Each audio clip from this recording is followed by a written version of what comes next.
اعوذ باللہ من الشیطان الرجیم بسم اللہ الرحمن الرحیم۔ مہمان نوازی کے بارے میں امام جعفر صادق علیہ السلام کے کچھ کلمات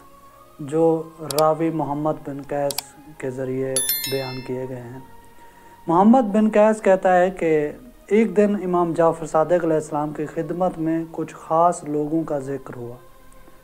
تو میں نے کہا اللہ کی قسم شام کو کھانا میں اس وقت تک نہیں کھاتا جب تک ان افراد میں سے 2-3 افراد میرے ساتھ نہ ہوں۔ میں ان کو دعوت کرتا ہوں، وہ میرے گھر آتے ہیں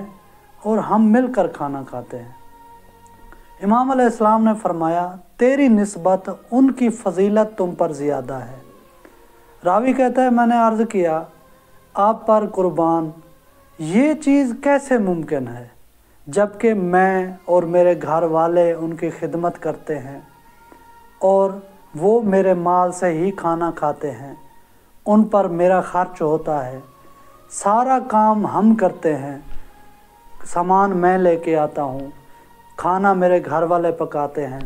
سب کچھ میں کرتا ہوں، تو اس کے باوجود ثواب اور فضیلت ان کی زیادہ ہوتی ہے ہم سے بھی، یہ کیسے ممکن ہے؟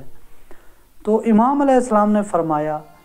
جب وہ تیرے پاس آتے ہیں تو اللہ تعالیٰ کی طرف سے اپنا وسیع رزق لے کر آتے ہیں، اور جب باہر جانے لگتے ہیں تو تیرے لیے اللہ کی رحمت اور مغفرت چھوڑ جاتے ہیں، اس وجہ سے ان کی فضیلت آپ سے زیادہ ہے۔